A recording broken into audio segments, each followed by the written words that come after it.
Hello friends, welcome to English vibes.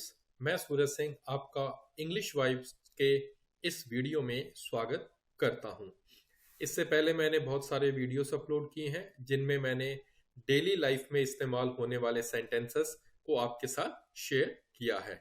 आज के video में भी मैं सेंटेंसेस के साथ साथ डेली लाइफ में इस्तेमाल होने वाले वर्ड्स एग्जाम्पल सहित आपके साथ शेयर करूंगा। ये जो भी वर्ड हैं ये हम डेली लाइफ में इस्तेमाल करते हैं। इसका हिंदी मीनिंग क्या होगा, इसका इंग्लिश मीनिंग क्या होगा, प्लस इसका एग्जाम्पल क्या होगा सेंटेंस में, वो भी हिंदी और इंग्लिश में। और ज़्यादा समझाने के लिए मैंने जो भी वर्ड इस्तेमाल किया है उसके साथ एक पिक्चर भी अटैच की है। तो उस पिक्चर के माध्यम से हम और अच्छे से समझ सकते हैं कि ये वर्ड क्या है और कैसे इस्तेमाल करना है। तो ज्यादा टाइम वेस्ट ना करते हुए मैं ले चलता हूं आपको हमारे पहले वर्ड की ओर। आज का हमारा पहला वर्ड है स्वीप। स्वीप आप पिक्चर देख रहे हैं, पिक्चर के अकॉर्डिंग इसका मीनिंग होगा to clean using a broom. Broom क्या होता है? झाड़ू। यानी स्वीप का मीनिंग होता है झाड़ू से सफाई करना। तो आपको ये वर्ड याद रखना है। स्वीप का मीनिंग क्या होता है? झाड़ू से सफाई करना। स्वीप का मीनिंग होता है झाड़ू से सफाई करना। आइए देखते हैं इसका एग्जाम्पल क्या होगा। She sweeps the floor every morning. She sweeps the floor every morning. आपको जो भी मैं इंग्लिश सेंटेंसेस बता रहा हूं ये मेरे साथ साथ आपको बोलना भी है। आपको बोलना बिल्कुल भी नहीं छोड़ना है। जो पिछले सेंटेंसेस हमने देखे थे हमारे वीडियोस में उसमें सिर्फ सेंटेंसेस थे, अब हम उन्हीं सेंटेंसेस को पिक्चर के माध्यम से समझेंगे। तो हमारा सेंटेंस क्या है? She sweeps the floor every morning. वह हर सुबह झाड़ू लगाती है। अगर आप झाड़ू लगाते हैं या मैं झाड़ू लगाता हूं तो हम क्या बोलेंगे? I sweep the floor every morning. I sweep the floor every morning यानी कि मैं हर सुबह झाड़ू लगाता हूं। तो एक बार दोबारा देख लीजिए। स्वीप का मतलब होता है झाड़ू से सफाई करना, यानी कि to clean using a broom. और इसका सेंटेंस होगा she sweeps the floor every morning या फिर I sweep the floor every morning. आइए चलते हैं हमारे अगले वर्ड की ओर। हमारा अगला वर्ड है मॉप। मॉप का मीनिंग होता है टू क्लीन और वाइप विथ अ मॉप। फर्श पर पोछा लगाना, सूखे कपड़े से पसीना द्रव आदि साफ करना। तो मॉप का मीनिंग होता है फर्श पर पोछा लगाना, सूखे कपड़े से पसीना द्रव आदि साफ करना। तो आइए देखते हैं इसका सेंटेंस क्या होगा। I mop the kitchen floor after cooking. I mop the kitchen floor after cooking. एक बार और रिपीट कीजिए। I mop the kitchen floor after cooking. Very good. और इसका हिंदी क्या होगा? मैं खाना पकाने के बाद रसोई के फर्श पर पोछा लगाती हूँ। मैं खाना पकाने के बाद रसोई के फर्श पर पोछा लगाती हूँ। तो अगर आप पोछा लगा रहे हैं तो आप क्या बोलेंगे? I am mopping the kitchen floor, अगर आप वो काम कर रहे हैं। और अगर आप ये डेली काम करते हैं तो क्या आपको बोलना है? I mop the kitchen floor every day. अभी हमारा सेंटेंस क्या है? I mop the kitchen floor after cooking. तो हमारा वर्ड क्या है? मॉप। और आप यहाँ पे कपड़ा भी देख रहे हैं, इससे हम क्या कर सकते हैं? पोछा लगा सकते हैं। तो मॉप का मीनिंग होता है फर्श पर पोछा लगाना या किसी सूखे कपड़े से पसीना या कोई तरल पदार्थ या द्रव साफ करना। और सेंटेंस क्या होगा? I mop the kitchen floor after cooking. तो आइए चलते हैं हमारे नेक्स्ट वर्ड की ओर। हमारा नेक्स्ट वर्ड है डस्ट। डस्ट वर्ड के दो मीनिंग होते हैं। यहां पे हमने एक मीनिंग दिया है सतह से धूल हटाना, यानी कि to remove dust from surfaces. Dust के दो मीनिंग है। सबसे पहला मीनिंग डस्ट का मीनिंग होता है धूल, जो होता है नाउन में। और जो दूसरा मीनिंग जहां पे हम जिसका इस्तेमाल हम यहाँ पे कर रहे हैं, to remove dust from surfaces, सतहों से धूल हटाना। और इसी से वर्ड बना है डस्टिंग। आपने डस्टिंग वर्ड ऑफिस में, घर में बहुत बार सुना होगा, या दिवाली से पहले आपने ये वर्ड सुना होगा कि हमें डस्टिंग करनी है। तो इसका देखते हैं सेंटेंस क्या होगा। Don't forget to dust the table. Don't forget to dust the table. आपने फॉरगेट नहीं बोलना, फॉरगेट। क्या बोलना है आपने? फॉरगेट। आर को साइलेंट रखना है, फॉरगेट। फॉरगेट नहीं बोलना, forget. Don't forget to dust the table. Meaning क्या होगा इसका? मेज पर धूल झाड़ना ना भूले। मेज पर धूल झाड़ना ना भूले। एक बार और सेंटेंस रिपीट कीजिए। Don't forget to dust the table. Don't forget to dust the table. तो डस्ट के दो मीनिंग है। एक मीनिंग है धूल, और दूसरा मीनिंग जो हमने यहाँ पे डिस्कस किया है, सतह से धूल हटाना या धूल झाड़ना। इंग्लिश में होगा to remove dust from surfaces. और हमारा सेंटेंस होगा don't forget to dust the table. मेज पर धूल झाड़ना ना भूले। तो आइए चलते हैं हमारे नेक्स्ट वर्ड की ओर। वैक्यूम। वैक्यूम का यहां पे हमने मीनिंग लिया है to clean using a vacuum cleaner. आपने कई बार देखा होगा कि बहुत सारे लोग घर की सफाई वैक्यूम क्लीनर से करते हैं। यहाँ पे वैक्यूम का इस्तेमाल एक वर्ब के तौर पे हुआ है, यानी कि वैक्यूम क्लीनर से जब हम सफाई करते हैं तो उसको हम क्या बोलते हैं? वैक्यूम। हालांकि वैक्यूम का एक और मीनिंग है नाउन के अकॉर्डिंग भी, लेकिन हम वो डिस्कस यहाँ पे नहीं कर रहे। तो वैक्यूम का मीनिंग है to clean using a vacuum cleaner. Vacuum cleaner से सफाई करना। तो आइए देखते हैं हमारा सेंटेंस क्या होगा। She vacuums the living room twice a week. एक बार और रिपीट कीजिए। She vacuums the living room twice a week, यानी कि वह सप्ताह में 2 बार लिविंग रूम की सफाई करती है। वह सप्ताह में 2 बार लिविंग रूम की सफाई करती है। तो वैक्यूम का क्या मीनिंग है यहाँ पे? To clean using a vacuum cleaner, यानी वैक्यूम क्लीनर से जब हम सफाई करते हैं तो उस सारे प्रोसेस को क्या बोला जाता है? Vacuum. She vacuums the living room twice a week. She vacuums the living room twice a week. और अगर आप कर रहे हैं I vacuum my living room, I vacuum my office, यानी मैं अपने ऑफिस की सफाई करता हूं, तो आप क्या बोलेंगे? आई वैक्यूम माई ऑफिस। तो आइए चलते हैं हमारे नेक्स्ट वर्ड की ओर। हमारा नेक्स्ट वर्ड है वाइप। वाइप का मीनिंग होता है टू क्लीन और ड्राई बाय रबिंग और स्ट्रोकिंग। कपड़े आदि से साफ करना या पोंछना। कपड़े आदि से साफ करना या पोंछना।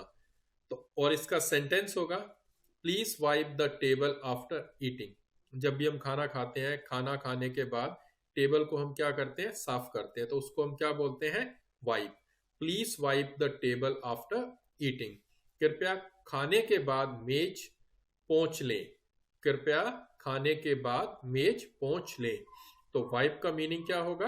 कपड़े आदि से साफ करना या पोंछना। टू क्लीन और ड्राई बाय रबिंग और स्ट्रोकिंग। और हमारा सेंटेंस होगा please wipe the table after eating. कृपया खाना खाने के बाद मेज पोंछ लें। और सेंटेंस हो सकता है I sorry I wipe the table after use, या I wipe my study table after use, यानी कि आप स्टडी टेबल इस्तेमाल करने के बाद उसे वाइप कर देते हैं, यानी कि उसे साफ कर देते हैं। तो वाइप का मीनिंग होगा कपड़े आदि से साफ करना या पोंछना। हमारा नेक्स्ट वर्ड है स्क्रब। हमारा नेक्स्ट वर्ड है स्क्रब। पिक्चर से आप समझ सकते हैं to clean by rubbing hard. किसी ब्रश से अच्छी तरह से रगड़कर और पानी साबुन आदि से जब हम साफ करते हैं तो उसे क्या बोला जाता है? स्क्रब। और जिसे सरल लैंग्वेज में हम बोलते हैं मांजना। जैसे हम बर्तन मांजते हैं तो उसे हम क्या बोलते हैं? स्क्रब। हम क्या बोलते हैं? स्क्रब। और इसका सेंटेंस क्या होगा? I need to scrub the bathtub today. I need to scrub the bathtub today. मुझे आज बाथटब साफ करना है। यानी जब भी हम किसी चीज को बहुत मेहनत से रगड़ रगड़ कर साफ करते हैं तो उसको क्या बोला जाता है? स्क्रब, यानी सिंपल लैंग्वेज में मांजना। तो इसका एग्जांपल है I need to scrub the bathtub today, या I scrubbed the bathtub today, यानी मैंने आज बाथटब साफ किया। और अगर मैं बोलूं कि मैं कल बाथटब साफ करूंगा तो सेंटेंस क्या होगा? I will scrub the bathtub tomorrow. I will scrub the bathtub tomorrow. तो हमारा स्क्रब का मीनिंग होगा to clean by rubbing hard. Brush से अच्छी तरह रगड़कर या साबुन और पानी का इस्तेमाल करते हुए किसी चीज को मांजना। और एग्जाम्पल आप रिपीट कीजिए मेरे साथ। I need to scrub the bathtub today. तो स्क्रब का मीनिंग आप अच्छी तरह से समझ गए हो। तो आइए चलते हैं हमारे नेक्स्ट वर्ड की ओर। अगला हमारा वर्ड है वॉश। वॉश वर्ड आपने बहुत बार सुना होगा। वॉश का मतलब है पानी और साबुन से सफाई करना। To clean with soap and water. Wash word आपने बचपन से लेके आज तक बहुत बार सुना होगा। और एग्जाम्पल जैसे she is washing clothes, he is washing clothes, ये या फिर he is washing his car, ये सुने होंगे। तो हमारा एग्जाम्पल है she washes her clothes every weekend. She washes her cloth every weekend. वह हर सप्तांत अपने कपड़े धोती है। वह हर सप्तांत यानी हफ्ते के एंड में अपने कपड़े धोती है। तो ये बहुत ही इजी मीनिंग है जिसे आप बहुत इजीली याद रख सकते हैं। तो आइए चलते हैं हमारे नेक्स्ट वर्ड की ओर। आयन। आयन का यहाँ पे मीनिंग है to press clothes with a hot iron. गरम आयन से कपड़े इस्त्री करना। यहाँ पे आयन का मीनिंग है इस्त्री करना। आयन के दो मीनिंग है। जो प्रेस जिसका हम इस्तेमाल करते हैं उसे भी आयन बोला जाता है, और उस प्रोसेस को भी क्या बोला जाता है? आयन। ठीक है, तो ये दोनों चीजें याद रखनी है। यहाँ पे हम आयन का मीनिंग वर्ब से ले रहे हैं, ना कि यहाँ पे जो आपको प्रेस दिखाई दे रही है उससे। हालांकि उसे भी हम आयन ही बोलते हैं, लेकिन हम उस प्रोसेस की बात कर रहे हैं जिससे हम कपड़े प्रेस करते हैं। गरम आयन से कपड़े इस्त्री करना। और इसका सेंटेंस होगा I need to iron my shirt for the meeting. एक बार और रिपीट कीजिए। I need to iron my shirt for the meeting. यानी कि मुझे मीटिंग के लिए अपनी शर्ट इस्त्री करनी है, यानी कि अपनी शर्ट प्रेस करनी है। तो आयन का एक मीनिंग तो ये हो गया प्रेस, जिसे हम पकड़ते हैं, जिससे हम चलाते हैं और कपड़े प्रेस हो जाते हैं, और उस प्रोसेस को भी आयन बोला जाता है। आयरन नहीं बोलना है, आयन। यहाँ पे आर जो है वो साइलेंट है, आयन। और इसके अलावा लोहे को भी हम क्या बोलते हैं? आयन। जो मेटल है, जो धातु है, उसको हम क्या बोलते हैं? आयन। वो हम किसी और दिन डिस्कस करेंगे। तो अभी आयन का क्या मीनिंग है? कपड़ों को प्रेस करने की जो प्रक्रिया है उसे क्या बोलते हैं? आयन। और हमारा सेंटेंस है I need to iron my shirt for the meeting. मुझे मीटिंग के लिए अपनी शर्ट इस्त्री करनी है या प्रेस करनी है।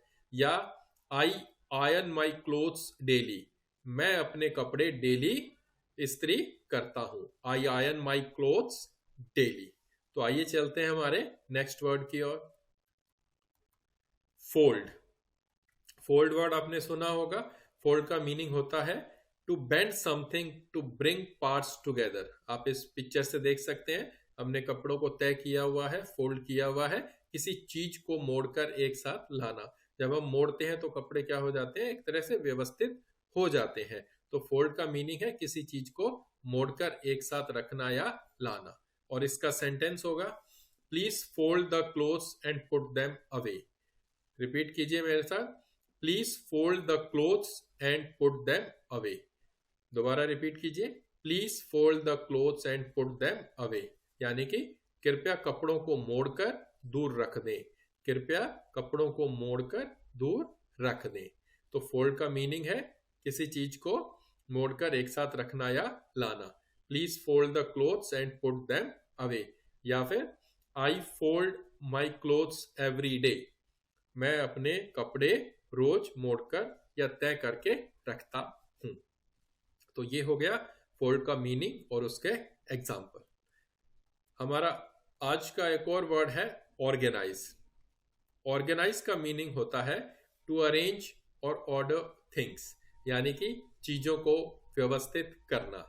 आप देख सकते हैं अलमीरा में कैसे कपड़े और बाकी चीजें व्यवस्थित की गई हैं, और इसे हम क्या बोल सकते हैं? ऑर्गेनाइज। और हमारा सेंटेंस क्या होगा?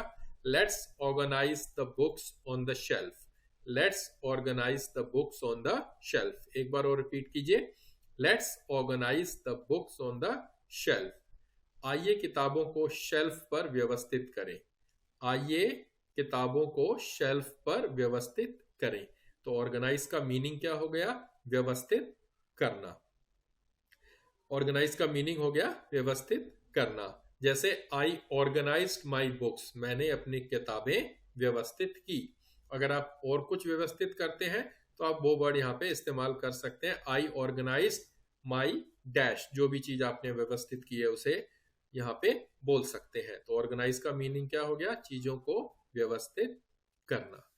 तो आज हमने देखा कि इंग्लिश में बहुत सारे ऐसे वर्ड्स हैं जिनका अगर हम डेली इस्तेमाल करें तो स्पोकन इंग्लिश या इंग्लिश बोलने में हम बहुत जल्दी महारत हासिल कर सकते हैं। इंग्लिश बोलना सीखना कोई 1 महीने का या 15 दिन का काम नहीं है। आपको जाहिर सी बात है इससे ज्यादा समय लगेगा, इसीलिए मैं आपके लिए डेली 10 मिनट 20 मिनट का वीडियो लेकर आता हूं, क्योंकि एक साथ सारी चीजें बताना आपके लिए सीखना भी वो मुश्किल हो जाएगा और मेरे लिए बताना भी इतना एकदम से मुश्किल है। तो डेली मैं कोशिश करूंगा आपके लिए कुछ ना कुछ नया लेकर आऊं। वो वोकैब भी अभी मैं आपको वोकैब विद मीनिंग आपको समझा रहा हूं। इसके अलावा डायरेक्ट वोकैब भी मैं आपको सिखाऊंगा। डेली इस्तेमाल होने वाले सेंटेंसेस भी आपको मैं सिखाऊंगा। प्रोनाउंसिएशन में होने वाली जो मिस्टेक्स हैं वो भी मैं आपको सिखाऊंगा। इसके अलावा जो हम कॉमन मिस्टेक्स करते हैं, चाहे वो प्रोनाउंसिएशन में है या किसी और चीज में, वो भी मैं आपको सिखाऊंगा। इसके साथ साथ शाम को या रात को ग्रामर से रिलेटेड कोई ना कोई ऐसा वर्ड जिसके मल्टीपल मीनिंग हो। अभी मैंने एक और सीरीज शुरू की है मल्टीपल मीनिंग्स की, यानी कि जैसे एक वर्ड आपने सुना होगा बैट, तो बैट के बहुत सारे मीनिंग है। बैट, क्रिकेट बैट भी होता है, बैटिंग करने को भी बैट बोला जाता है और चमगादड़ को भी बैट बोला जाता है। तो इस टाइप के जो भी वर्ड्स हैं वो डेली आपके साथ मैं शेयर करूंगा। अगर आपको हमारा ये वीडियो अच्छा लगा तो इसे लाइक कीजिए, कमेंट कीजिए और शेयर भी कीजिए। और अगर आप हमारे चैनल पर पहली बार आए हैं और अगर आपको हमारा चैनल पसंद आया तो इसे सब्सक्राइब जरूर कीजिए। तो मिलते हैं एक और वीडियो के साथ, तब तक के लिए गुड बाय।